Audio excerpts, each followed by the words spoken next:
Huh? But you're the one who bought the house, right? You should be the one to pay the mortgage and the high utility bills for this house. Yeah, it doesn't make sense for us, who aren't even on the property deed, to be paying. Why are these people so selfish? I'm completely amazed by their unreasonable behavior. If they're going to act like that, I have my own plans. I'm never going to help them again. I've made a decision. Let them struggle without me. My name is Adriana, and I'm a 34-year-old office worker. I've been married to Kevin for 3 years. We met at a mixer, and I fell for him at first sight. His appearance was the type I really liked, handsome and cool. It seems he was interested in me too. After that, we started meeting alone and our relationship began. We continued dating smoothly, and before we knew it, we were married after a year. His salary isn't particularly high, but he works as a full-time employee, and I thought I could manage. I was just so happy to be able to marry him. At first, we had a happy married life, but one day he said he wanted to live with his mother. I was really surprised by that. We've only been married for a year. But it seems he's been thinking about it for a while because he's worried about his mother, who lives alone. Please, Adriana. I'm an only child, so I'm the only one who can take care of my mom. I can't relax if anything happens to her. My husband has repeatedly asked to live together. Being begged like that, if I refuse, I feel like I'm doing something really bad. So I had no choice but to agree to living in New York City. Nice to meet you, Mom. Thank you, Adriana. I'm glad you agreed to live together. My mother-in-law was very grateful and happy to live together. Since she was so happy, I thought it might be okay. I prayed that our life together would go well. And perhaps my prayers were answered because at first, it was really enjoyable. For us, a dual-income household, my mother-in-law took the lead in doing housework. Honestly, coming home to find dinner already prepared was a huge help. My husband wasn't good at cooking, so I often felt overwhelmed being the one to cook all the time. We were smoothly sailing through our cohabitation. But little by little, things started to bother me. It was about my mother-in-law's requests. Adriana, can I talk to you for a moment? What is it? The microwave is a bit old, so I want a new one. With the latest one, the electricity bill will be lower, and it will broaden the range of dishes I can cook. I see. Can we afford it then? Since my mother-in-law was cooking for us, I approached the situation cautiously, filled with gratitude. I didn't have a problem covering everything regarding this. But later on, my mother-in-law started wanting to replace every household appliance with the latest ones, like the vacuum cleaner, washing machine, and refrigerator. However, I felt like some things didn't need to be replaced, so I often refused. Each time, my mother-in-law would consult my husband, and it would become a situation where it's 2 against 1, with my husband saying it's necessary. It became difficult for me to argue back when both of them convinced me. My husband and mother-in-law would say, "We'll contribute too," and take me to buy the appliances, but when it came time to pay, they'd say they didn't have cash on them and ask me to cover it. And even after that, they wouldn't reimburse me for several times. Well, I did use the furniture and appliances too, so I felt it wasn't entirely unfair. However, later on, they started making me buy outrageous things using the same tactic. One day, my husband came home with brochures for houses. "This house is old, and I think it's time to buy a new one." When my husband said that, my mother-in-law's eyes lit up and she agreed. What a great idea! They said that and started looking at the brochures with excitement. I thought it was a bold decision to buy a house. But they seemed so happy. And my husband and mother-in-law seemed to find a house they liked, so the 3 of us went to see it. It was a newly built house, but it was very nice, and I also ended up liking it. It was spacious, stylish in design, and had good access to the city. It was also close to supermarkets, post offices, banks, and so on. At first, I wasn't very enthusiastic about buying the house, but I started to want it too. And we actually went through with the purchase, but even then, my husband and mother-in-law made me feel like they were leaving everything up to me. First, they suggested buying it under my name because it would be easier to pass the loan inspection. Then they said they would also contribute later. If I started discussing various matters here, it would take time. But this house is much more expensive than I thought, costing $700,000. What should I do? Should I temporarily take it back? But it would inconvenience the real estate agent who explained everything to me, and if I postponed this discussion about payment methods, someone else might buy the house. We can always change the ownership later, so I thought I'd buy it under my name for now. And with that, we actually bought the house and started living in our new home. Wow, this is amazing. It's really comfortable to live here. My husband and mother-in-law were both very pleased. I also felt comfortable and glad I bought the house. But since buying the house, the attitudes of my husband and mother-in-law became worse. First, my mother-in-law stopped doing any housework. The house is so comfortable that I just don't feel like doing anything. Since she wouldn't do any cleaning, laundry, or cooking, I had to do everything. And then my husband also stopped putting any money into the house. We used to put money into each other's accounts every month for living expenses, but he stopped putting any in after we bought our new house, saying he didn't have any cash or that he spent it on entertaining his boss. He comes up with various excuses. And my husband and mother-in-law said they would also bear the expenses when buying this house. My mother-in-law said she would pay the down payment, and my husband said he would pay the loan together. But, in reality, I'm the one paying for everything. On top of that, since I'm also paying all the living expenses, I gradually became mentally exhausted. After all, even with my decent salary, paying off the loan for a $700,000 house is quite a burden. I finally reached my limit and decided to talk to my husband and mother-in-law.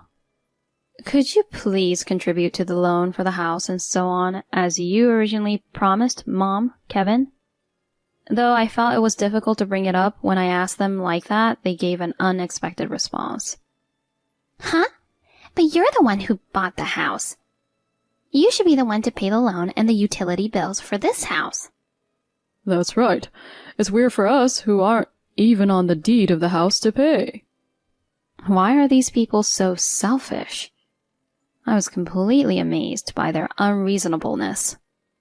If they're going to be like that, then I have my own thoughts as well. I won't help them anymore. I made a certain decision. If they're so troubled by me leaving, then so be it. Once, I decided that I just needed to act. I started packing my things without saying a word. Huh? Where are you going? Are you going to buy a new air conditioner? We need it in everyone's room, not just in the living room. My husband casually saying such things. Does he think I agreed with what he and my mother-in-law said earlier? I really made a mistake marrying such a thoughtless person. I left the house with my belongings and immediately headed to my parents' house. Since I came home so suddenly, my parents were surprised. What's wrong, dear? Did something happen? Since I had a gloomy expression, my parents asked with concern. I told my parents everything that had happened. As I spoke, I realized how unreasonable my mother-in-law and husband had been, which made me even more angry. And my parents were also equally indignant. You don't need to deal with such people. You can stay here as long as you want. My parents said so and accepted me. For the first time in a while, I ate my mother's cooking and had a relaxed time. And I was able to go to sleep in a relaxed state without being disturbed by anyone. The next morning when I woke up, as expected, there were a lot of missed calls and messages. They were all from my husband and mother-in-law, of course. The content was all about where I was right now, but they weren't really worried about me. To them, I'm just a house manager. So after asking where I was, the messages said to come back home to prepare meals. In short, they only think about themselves. I fully understood this in just one day. That's why I completely gave up on them. I continued to ignore messages and calls from my husband and mother-in-law. After 3 days, there were quite a few missed calls and messages. I decided to take paid leave and went on a getaway spa trip with my parents without going to work. I took Friday and Monday off, so it was a 2-night, 3-day trip with plenty of time. I spent a leisurely time at the inn with my parents. When was the last time I had such a stress-free, peaceful time like this? Even during that time, messages from my husband and mother-in-law came in several times, but I turned off notifications and put the phone on silent mode so I could enjoy my trip without worrying about them. When I checked the messages briefly on the way back, my husband and mother-in-law seemed to have visited my workplace and even my parents' house. But since I wasn't there, they seemed to be genuinely worried. While looking at the messages, I laughed to myself, thinking, serves them right. After finishing the trip, I returned home and spent the entire next day resting. I must have been really mentally exhausted because of my husband and mother-in-law. I was able to recover quite a bit mentally. After my break, I returned to work at the company. As expected, my husband and mother-in-law were waiting for me. Hey, why haven't you come back yet? What were you wandering around doing without any housework? You're not off with another man, are ya? My husband and mother-in-law shouted without any regard for others. I replied, no, I haven't done anything like that. I called security to escort them out. Although my husband and mother-in-law were making a fuss, they didn't dare to cause trouble in front of the strong security guards. Since they were waiting near my workplace, I asked my father to pick me up by car. As I left the office, they tried to approach me, but they stopped midway when they saw my father. Ignoring them, I got into my father's car and went home together. After that, my father picked me up every day, so my husband and mother-in-law didn't dare to approach me recklessly, only sending messages or making phone calls. But after ignoring them for nearly a month, they found themselves in a tight spot. They must have realized it was a serious situation. Suddenly, my husband and mother-in-law came to my parents' house. What's going on? Can we, talk to Adriana? Isn't it brazen to hurt my daughter so badly? Oh, with all due respect, we don't even know why she left. And we were shocked to receive an eviction notice. If this continues, we'll lose our home. Please talk to us. My husband lowered his head as he said that. My mother-in-law followed suit and lowered her head slightly. I watched them quietly from where I was. My father crossed his arms and glared at them and asked, Can you promise that you won't get emotional and angry no matter what? Yes, of course. We also want to talk things out. My husband replied nervously. I had intended to have a conversation, but with my father intervening like this, perhaps my husband and mother-in-law would calm down a bit. Nervously, my husband and mother-in-law entered the house. Adriana, why haven't you come back home? Because of you, we're... Ahem. My father purposely cleared his throat. My husband looked startled, then sat in front of me and began to speak quietly. Anyway, we're in a pretty tough situation. Why do we have to be kicked out of the house? My husband asked me, looking troubled. My mother-in-law, although shrinking slightly, awaited my response. I told my husband and mother-in-law why I had left. Mom, Kevin, didn't you make me pay for everything? And you promised to pay at first, but in the end I ended up shouldering everything. Furniture, house, trips, living expenses, everything. Did we? My mother-in-law tried to play dumb, but I had written everything in my diary. I always wrote things down just in case something happened. Here, on this date, in the notebook, you asked me to pay first, saying you would reimburse me later. This is for the trip, and this is for the TV. Oh, and here's when we bought the bed. As I said this, I flipped through the notebook, and both my mother-in-law and husband turned pale. You had something like this prepared? Isn't this going a bit too far? Why? You haven't paid a single penny, have you? What's wrong with keeping evidence? And the most important thing is the mortgage on the house. At first, we agreed that both my mother and I would pay for it, but I ended up paying for the down payment and the mortgage all by myself in the end.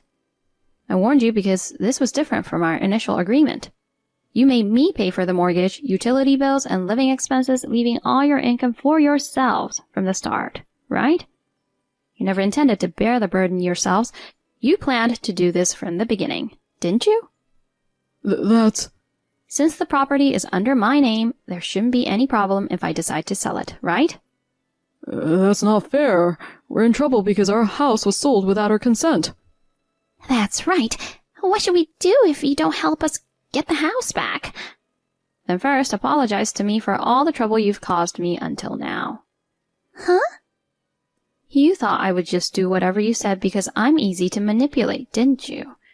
You've been taking advantage of me for so long that you probably thought it was okay to be selfish towards me. Well, it's not like that. If that's the case, would you mind apologizing? When I said that, my husband and mother-in-law apologized in a small voice, saying, We're sorry. Well, I thought it would be something like this anyway. They're not the type to apologize sincerely, and I had no intention of forgiving them at all. If you apologize insincerely like that, I can't bring myself to forgive you. What? We're sincerely apologizing because we feel sorry. Yes. What's with the sudden accusation? There's no way Kevin could have been sorry in the first place. Because, aren't you the one having an affair? Huh? My husband's face turned pale all of a sudden. I had actually hired a private investigator to look into my husband's affair, and I had obtained evidence that my husband was having an affair with a junior colleague at his company. When I showed him the photographic evidence, my husband was speechless. It seemed he had convinced himself that I wouldn't find out. So you let me handle the loan payments, and once that was done, you planned to make it all yours and bring your affair partner into the house, right? Judging by your mother's reaction, it seems she knew about the affair too, right? My suspicions seem to be correct. My mother-in-law seemed quite shaken. That's why I'm divorcing you, Kevin. Originally, the house was in my name, so there's no problem with me selling it, and since I'm getting a divorce, you two have become complete strangers. So, please leave the house immediately. Otherwise, you'll be arrested for trespassing. I'm free to call the police immediately. That's troublesome. Let's calm down and talk. No, it's impossible, and there's no need to talk anymore. Do something about it. Kevin desperately tried to interject, but I had nothing more to say. That's why my father stepped forward, glaring at them, and declared, That's enough. Get out. Despite his age, my father, a former police officer, had the demeanor to handle the situation. He could easily overpower my weak husband and, if necessary, call his former colleagues to have them removed. Faced with this, my husband and mother-in-law hurriedly fled the house. Later, I demanded divorce and alimony through a lawyer. Given the undeniable circumstances, my husband complied quietly. My husband didn't contribute any money to the household, so all his income could be used for his affair partner. As a result, there's no extra money besides the alimony to cover their own living expenses. That's why he was quickly abandoned by his affair partner. However, of course, he continues to pay the alimony. He pays it in installments every month, but it seems his life is quite tough, as I often receive emails asking for help or expressing a desire to reconcile. I ignore them all, and if the payments are delayed, I have his salary garnished. I'm back at my parents' house working hard to save money that I couldn't before. Since I don't need to support my husband and mother-in-law, I can save at an incredible pace, and I might even start investing in stocks. I plan to continue saving money while trying out new hobbies. Thank you for watching until the end. If you enjoyed it, please consider subscribing to the channel. See you in the next video.